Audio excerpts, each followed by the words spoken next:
পিতামাতার সাথে সৎ ব্যবহার করবা।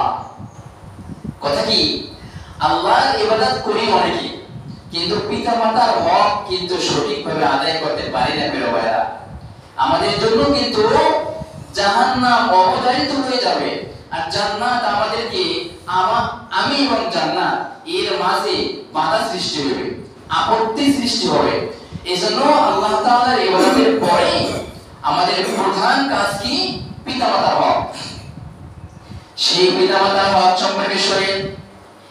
এক সাহাবী আল্লাহর রাসূল সাল্লাল্লাহু আলাইহি ওয়াসাল্লামের কাছে আসলো, ইয়া রাসূলুল্লাহ, পিতামাতার হক সম্পর্কে আপনি তো কথা বলেছেন, অনেক নসিহত করেছেন, আমার মা এই কথাগুলি শুনতে পেরেছে। মা শুনছে যে পিতামাতার হক সম্পর্কে এত এত কোরআনের এবং হাদিসের নির্দেশ। তাহলে ইয়া রাসূলুল্লাহ, আমি একটা সমস্যায় পড়েছি, সেই সমাধান আপনার কাছে নিতে এসেছি। সেই সমস্যা হলো, আমি যে ইসলাম গ্রহণ করেছি, আমার মা কোনোভাবে সহ্য করতে পারেন না। সে একজন মুশরিকা, সে একজন কাফের। আমার মা বলেছে, তুমি যদি ইসলামকে ত্যাগ না করো, তাহলে কোনো মতে তোমার উপরে আমি খুশি থাকবো না। আল্লাহ রাসূল পিতামাতার হক সম্পর্কে বলেছেন যে তোমরা পিতামাতা সম্পর্কে খুশি থাকবে, তাদেরকে কষ্ট দেওয়া যাবে না।